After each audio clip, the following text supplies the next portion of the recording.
To 9+ news. నేను సంగీత. Telangana politics కొత్త పార్టీలకు ఇదొక పొలిటికల్ గ్రేవ్యార్డ్. గత కొన్ని దశాబ్దాల్లో లెక్కలేనని పార్టీలు పుట్టుకొచ్చాయి. కానీ జనంలోకి వెళ్లలేక చతికిలపడ్డాయి. కొన్ని అధికారమే టార్గెట్ గా వస్తే మరికొన్ని ఉద్యమం పేరుతో జెండా ఎత్తాయి. కానీ చివరికి వేళ్ల మీద లెక్క పెట్టగలిగేవే మిగిలాయి. ఇప్పుడు సరిగ్గా ఇదే గడ్డపై కల్వకుంట్ల కవిత తెలంగాణ రాష్ట్ర సేన టీఆర్ఎస్ అంటూ కొత్త జెండా ఎగరేశారు. ఆమె వ్యూహం వర్కౌట్ అవుతుందా, లేక ఇది మరొక ఫెయిల్యూర్ గా నాంది పలుకుతుందా? తెలంగాణ పొలిటికల్ హిస్టరీ రిపీట్ అవుతుందా, లేక కవిత కొత్త చరిత్ర రాస్తారా? ఈ పొలిటికల్ థ్రిల్లర్ ను కొంచెం లోతుగా చూద్దాం ఇవాల్టి బిగ్ స్టోరీలో.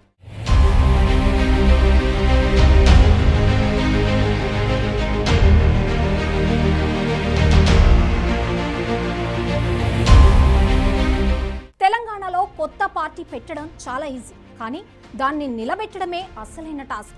చరిత్ర చూస్తే ఇది నిజమనిపిస్తుంది. ఒకప్పుడు తెలంగాణ వాదాన్ని వినిపించడానికి, రాష్ట్రం వచ్చాక ప్రజల ఆకాంక్షలు నెరవేర్చడానికి చాలా పార్టీలు పుట్టాయి. కానీ పెద్ద జాతీయ పార్టీల ధాటికి ఈ ప్రాంతీయ పార్టీలు నిలవలేకపోయాయి. ఉదాహరణకు దేవేందర్ గౌడ్ని తీసుకోండి.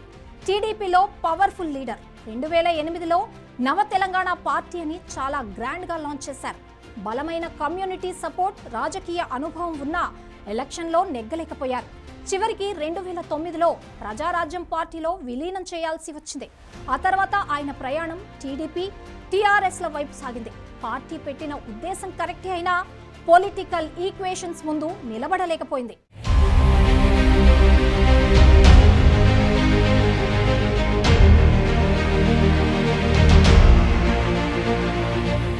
ఇక ఫైర్ బ్రాండ్ విజయశాంతి తల్లి తెలంగాణ పార్టీ పేరు పెట్టి ఉద్యమంలో సెంటర్ ఆఫ్ అట్రాక్షన్ గా నిలిచారు. ఆమె స్పీచ్లకు యూత్ కనెక్ట్ అయ్యారు. కానీ ఉద్యమంలో ఉన్నంత పవర్ పాలిటిక్స్ లో చూపించలేకపోయారు. చివరికి ఆమె కూడా తన పార్టీని టీఆర్ఎస్ లో విలీనం చేశారు. ఆ తర్వాత కాంగ్రెస్, బీజేపీ అంటూ ఆమె ప్రయాణం కొనసాగుతూనే ఉంది. ఇక ప్రొఫెసర్ కోదండరాం తెలంగాణ ఉద్యమానికి బ్రెయిన్ లా పనిచేసిన ఆయన రాష్ట్రం వచ్చాక కేసీఆర్ పాలనను వ్యతిరేకిస్తూ తెలంగాణ జనసమితి టీజేఎస్సీని స్థాపించారు. ఉద్యమకారులంతా ఆయన వింటే ఉన్నా సపోర్ట్ ఓట్ల రూపంలోకి మారలేదు. పొత్తులో భాగంగా కొన్ని చోట్ల పోటీ చేసినా కనీసం ప్రభావం చూపలేకపోయింది. ఇప్పుడు ఆ పార్టీ ఉందా లేదా అన్నట్టుగా పరిస్థితి ఉంది.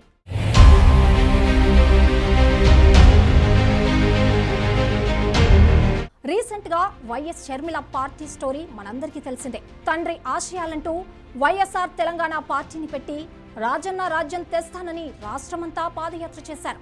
కానీ తెలంగాణ ప్రజల నుండి ఆమెకు ఆశించినంత సపోర్ట్ దొరకలేదు. తెలంగాణలో తన పప్పులొడకవని గ్రహించి పార్టీని కాంగ్రెస్ లో కలిపేసి ఏపీ పాలిటిక్స్ వైపు వెళ్లిపోయారు.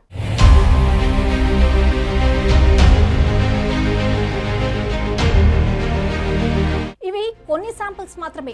ఆలే నరేంద్ర తెలంగాణ సాధన సమితి, చెరుకు సుధాకర్ తెలంగాణ ఇంటి పార్టీ, నాగం జనార్దన్ రెడ్డి తెలంగాణ నగర సమితి, చివరికి మన కేఏ పాల్ ప్రజా సమితి పార్టీ, ఇలా తెలంగాణలో 11 పార్టీలు పుట్టాయి. ఎలక్షన్ రిజల్ట్స్ తర్వాత అవి అడ్రస్ లేకుండా పోయాయి. అయితే ఈ ఫెయిల్యూర్స్ వెనుక కొన్ని కామన్ రీజన్స్ ఉన్నాయి. అవేంటి అంటే బలమైన నాయకత్వం, స్పష్టమైన ఐడియాలజీ, గ్రౌండ్ లెవెల్లో క్యాడర్, అన్నింటికీ మించి ఎన్నికల రాజకీయాలకు కావలసిన డబ్బు లేకపోవడం. ఇప్పుడు ఈ ఫెయిల్యూర్ల నీడ కవిత కొత్త పార్టీపై పడుతోందా? ఇన్ని ఫెయిల్యూర్స్ కళ్ల ముందు కనిపిస్తున్నా కవిత ఎందుకు పార్టీ పెట్టారు? అది కూడా ఆమె తండ్రి కట్టిన 10 ఏళ్లు రాష్ట్రాన్ని ఏలిన పార్టీకి వ్యతిరేకంగా ఎందుకు గొంతెత్తారు? ఈ ప్రశ్నకు సమాధానం తెలియాలంటే లేటెస్ట్ పొలిటికల్ డెవలప్మెంట్స్ చూడాలి. మన పార్టీ పేరు చెప్పాలా? రెడీయా? టిఆర్ఎస్.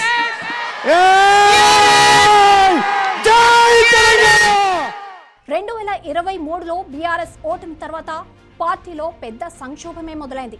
సీనియర్ నాయకులు, ఎమ్మెల్యేలు, ఎంపీలు ఒక్కొక్కరిగా పార్టీని వీడి కాంగ్రెస్ లోకి జంప్ చేయడం స్టార్ట్ చేశారు. కేసీఆర్ నాయకత్వంపై నమ్మకం పోతుందనే కామెంట్స్ వినిపించాయి. సరిగ్గా ఇదే టైంలో ఢిల్లీ లిక్కర్ స్కామ్ కేసులో కవిత అరెస్ట్ అవ్వడం, జైలుకు వెళ్లడం కల్వకుంట్ల ఫ్యామిలీకి, పార్టీకి పెద్ద షాక్ తగిలింది. ఇక్కడే కవిత ఒక పెద్ద నిర్ణయం తీసుకున్నారు. నన్ను కాపాడడంలో నా పార్టీనే ఫెయిల్ అయింది అని ఆమె ఫిక్స్ అయిపోయారు. అంతేకాకుండా పార్టీ అంతా కేటీఆర్ చుట్టూనే తిరుగుతోందని, తనకు పొలిటికల్గా ఫ్యూచర్ లేదన్న అసంతృప్తి కూడా ఆమె తిరుగుబాటుకు కారణమైంది. అసలైన టీఆర్ఎస్ ఆత్మను బీఆర్ఎస్ చంపేసింది. ఉద్యమ ఆకాంక్షలను కేసీఆర్ గాలి కుదిలేశారు అంటూ ఆమె డైరెక్ట్ గా తండ్రిపైనే విమర్శలు చేయడం మొదలుపెట్టారు. నేను ఇవాళ మీ అందరికి ఒక మాట చెప్పాలి. ఆనాడు పరిపాలించిన కుటుంబంలో నేను కూడా ఒక భాగం. ఆనాడు పరిపాలించిన కుటుంబంలో ఒక భాగమైనందుకు నేను సిగ్గుపడతా ఉన్నాను. తెలంగాణ ప్రజల్ని క్షమించమని కూడా కోరుతా ఉన్నాను. కవిత తన పార్టీకి తెలంగాణ రాష్ట్ర సేన అని పేరు పెట్టి పాత టీఆర్ఎస్ అక్షరాలను కంటిన్యూ చేయడం చాలా తెలివైన ఎత్తుగడ. ఇది కొత్త పార్టీ కాదు. కేసీఆర్ వదిలేసిన అసలైన ఉద్యమ పార్టీకి నేనే నిజమైన వారసురాలిని అని చెప్పే ప్రయత్నం చేస్తున్నారు. బీఆర్ఎస్ లోని అసంతృప్త నాయకులకు పాత టీఆర్ఎస్ తో ఎమోషనల్ గా కనెక్ట్ అయిన క్యాడర్ను లాగడమే ఆమె ఫస్ట్ టార్గెట్. ఇది కేవలం పొలిటికల్ రివోల్ట్ కాదు, ఒక కుటుంబంలో మొదలైన వారసత్వ యుద్ధం. టీఆర్ఎస్ పార్టీ బలోపేతానికి పనిచేసిన వ్యక్తినే నేను కూడా. ఆనాటి కేసీఆర్ వేరు, ఇప్పటి కేసీఆర్ వేరు. ఆనాటి కేసీఆర్కి తెలంగాణలో చేనేత కార్మికులు చచ్చిపోతుంటే భిక్షాటన చేసిన కేసీఆర్ ఆనాటి కేసీఆర్. ఇయాలటి కేసీఆర్ మారిన మనిషి, మనిషి, మన మనిషి కాదు. కవిత పొలిటికల్ జర్నీ పూలబాటైతే కాదు, ఆమె ముందున్నది ముళ్ళదారే. కానీ ఆమెకు కొన్ని ప్లస్ పాయింట్స్ కూడా ఉన్నాయి. ప్లస్లు ఏంటి, ఆమె ఎందుకు సక్సెస్ కావచ్చు అనేది మొదట చూద్దాం. మొదటిది పర్సనల్ బ్రాండ్. కవిత కేవలం కేసీఆర్ కూతురు మాత్రమే కాదు, ఆమెకంటూ ఒక ఓన్ బ్రాండ్ ఉంది. తెలంగాణ జాగృతితో బతుకమ్మ పండుగను ప్రపంచానికి పరిచయం చేశారు. ముఖ్యంగా మహిళల్లో మంచి గుర్తింపు తెచ్చుకున్నారు. ఆమెకున్న మాటకారితనం, జనాన్ని ఆకట్టుకునే శక్తి ఆమెకు పెద్ద బలం. ఇక రెండోది లేడీ లీడర్. తెలంగాణ పాలిటిక్స్ లో ప్రస్తుతం పవర్ఫుల్ మహిళా నేతల కొరత ఉంది. ఆ గ్యాప్ను కవిత ఫిల్ చేయగలరు. మహిళల సమస్యలపై ఫోకస్ పెడితే మహిళా ఓటర్లను ఆమె వైపు తిప్పుకునే అవకాశం ఉంది. కవితక్క పార్టీ పెట్టడం వల్ల మా లాంటి వాళ్ళకు న్యాయం జరుగుతుందని ఒక నమ్మకంతోనే అందరం ముందరకు వచ్చినాం. దీనిలో కవితక్క చెప్పారు కదా, మహిళలకు రిజర్వేషన్లు, అన్ని వర్గాల వారికి సమాన నాయకత్వం వర్తిస్తా. మేము కోరుకునేది అదే. ఉద్యోగాలు, చదువులు లేక చాలామంది, డబ్బులు లేక ఎంతోమంది ఇంట్లో ఊకే కూర్చున్నారు. డబ్బులు లేక వ్యవసాయం చేసి తినడానికి తిండి లేక చదువుల్లో ముందర లేరు ఎవరు. ఇప్పుడు అక్క ఏమంటుందంటే నేను చదివిస్తా అంటూ దానికి చాలా హ్యాపీగా ఫీల్ అయినాం. సర్వోన్నత ఉద్యమం అంటుంది తెలంగాణ అంటుంది. అన్ని వర్గాలు మాకు సమానంగా చూడాలని అందరం కోరుకుంటున్నాం. కవితక్క ఏ నమ్మకంతో వచ్చిందంటే కవితక్క ఒక శక్తి. కవితక్క ఎన్నో ఉద్యమాలు చేసింది, ఎంపీ అయింది, ఎమ్మెల్యే అయింది. అక్కకు అన్నీ తెలుసు. అందుకే నేను సీఎం కావాలని మనస్ఫూర్తిగా కోరుకుంటున్నాను కవితక్కను. మూడోది టీఆర్ఎస్ సెంటిమెంట్. బీఆర్ఎస్ గా పేరు మార్చడం చాలా మంది పాత తరం లీడర్లకు, కార్యకర్తలకు ఇప్పటికీ నచ్చడం లేదు. టీఆర్ఎస్ అనే పేరుకున్న ఉద్యమ బ్రాండ్, ఎమోషనల్ కనెక్ట్ ఇంకా బలంగా ఉంది. ఈ సెంటిమెంట్ ను కవిత క్యాష్ చేసుకునే అవకాశం ఉంది. నాలుగోది బీఆర్ఎస్ బలహీనతలు. వరుస ఓటములు, లీడర్ల జంపింగ్లతో బీఆర్ఎస్ బలహీనపడుతోంది. ఈ పొలిటికల్ వాక్యూమ్ ను తనకు అనుకూలంగా మార్చుకుని బీఆర్ఎస్ లోని అసంతృప్తికలను ఆమె ఒక ఆప్షన్ గా మారే అవకాశాలున్నాయి. కవిత అంటుంది, ఒక మహిళను అసెంబ్లీకి పంపిస్తా, ఒక మహిళను పార్లమెంట్కి పంపిస్తా, బీసీలను అభివృద్ధి చేస్తా, అట్టడు ఉన్నటువంటి బడుగు బలైన వర్గాలను నా కష్టాలుగా భావించి నేను ముందుకు వస్తానని చెప్పేసి అనడం అనేటటువంటి చాలా గర్వించదగ్గ విషయం. తెలంగాణలో మొట్టమొదటి మహిళ కవిత సీఎం కాబోతున్నారు. 100% కవితక్క మాత్రం ముఖ్యమంత్రి అవుతుంది. మరి కవితకు ఉన్న మైనస్లు ఏంటి, ఆమె ఎందుకు ఫెయిల్ అయ్యే అవకాశాలు ఉన్నాయో చూద్దాం. ఒకటి, స్ట్రాంగ్ అపోజిషన్. ప్రస్తుతం సీఎం రేవంత్ రెడ్డి నాయకత్వంలో కాంగ్రెస్ అధికారంలో ఫుల్ స్వింగ్ లో ఉంది. మరోవైపు కేంద్రంలో అధికారంలో ఉన్న బీజేపీ కూడా రాష్ట్రంలో పాగా వేయాలని గట్టిగా ప్రయత్నిస్తోంది. ఈ రెండు పెద్ద పార్టీల మధ్య తన ఉనికిని నిలబెట్టుకోవడం కవిత ముందున్న అతిపెద్ద ఛాలెంజ్. రెండవది, కవితకు ఫ్యామిలీ నుండే ఫైట్. ఆమె ఫైట్ బయటి వాళ్లతో కాదు, సొంత తండ్రి, అన్నతోనే ఉంటుంది. కేసీఆర్ లాంటి పొలిటికల్ చాణక్యుణ్ణి, కేటీఆర్ లాంటి యంగ్ లీడర్ను ఎదుర్కోవడం అంత ఈజీ కాదు. ఇది ఆమెను రాజకీయంగానే కాదు, వ్యక్తిగతంగా కూడా దెబ్బతీసే అవకాశాలున్నాయి. ఇక మూడోది, డబ్బు. ఒక కొత్త పార్టీ నడవాలంటే కోట్ల రూపాయలు కావాలి. బీఆర్ఎస్ ఇప్పుడు అధికారంలో లేదు. ఇలాంటి టైంలో పార్టీని నడపడానికి ఫండ్స్ రైజ్ చేయడం కవితకు కత్తి మీద సాము లాంటిది. నాలుగోది, హిస్టరీ. గతంలో డజన్కు పైగా పార్టీలు ఫెయిల్ అయిన చరిత్ర, కొత్త పార్టీల మీద జనంలో ఉండే అపనమ్మకం ఆమెకు మైనస్ గా మారతాయి. ఈ పార్టీ అయినా ఎన్ని రోజులు ఉంటుంది అనే డౌట్ ను కవిత జనం మైండ్ లోంచి తీసేయాలి. అప్పుడే కవిత పార్టీ టీఆర్ఎస్ నిలబడే అవకాశం ఉంది.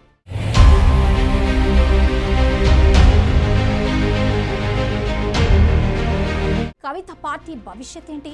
ఆమె సక్సెస్ అవుతారా లేక మరో ఫెయిల్యూర్గా మిగిలిపోతారా? ప్రస్తుతానికి కవిత పార్టీ వెంటనే అధికారంలోకి రావడం కానీ ప్రధాన ప్రతిపక్షం అవ్వడం కానీ దాదాపు అసాధ్యం. కానీ ఆమెను తక్కువ అంచనా వేయడానికి లేదు.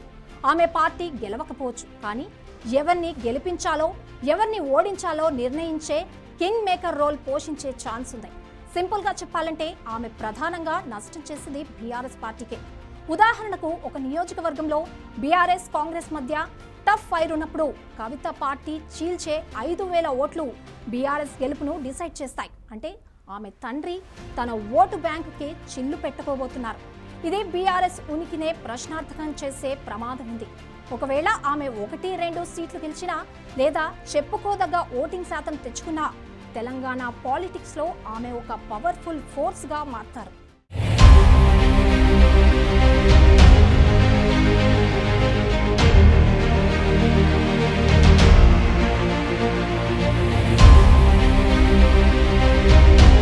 కవిత ప్రయాణం వైఎస్ షర్మిలలాగా మధ్యలోనే ఆగిపోతుందా లేక పట్టుదలతో నిలబడుతుందా అనేది చూడాలి. అయితే షర్మిలకు తెలంగాణలో పొలిటికల్ రూట్స్ లేవు, కానీ కవిత అలా కాదు. ఆమె పుట్టింది పెరిగింది తెలంగాణ ఉద్యమంలోనే.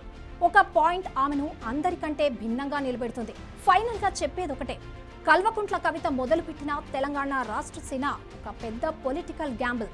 తెలంగాణ రాజకీయ ప్రయోగశాలలో ఇది మరో కొత్త ఎక్స్పెరిమెంట్. ఆమె గెలవడం ప్రస్తుతానికి కష్టమే కావచ్చు, కానీ ఆమె ఇంపాక్ట్ మాత్రం తెలంగాణ రాజకీయాలను ఖచ్చితంగా మార్చేస్తుంది. కవిత తన తండ్రికే అతిపెద్ద తలనొప్పిగా మారబోతున్నారు.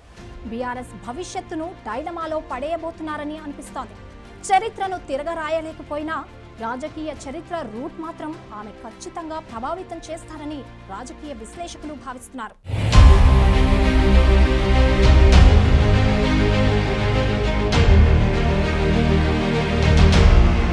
ఇది ఇవాల్టి బిగ్ స్టోరీ. మరో ఇంట్రెస్టింగ్ స్టోరీతో మళ్ళీ కలుద్దాం. Please subscribe 9+ news.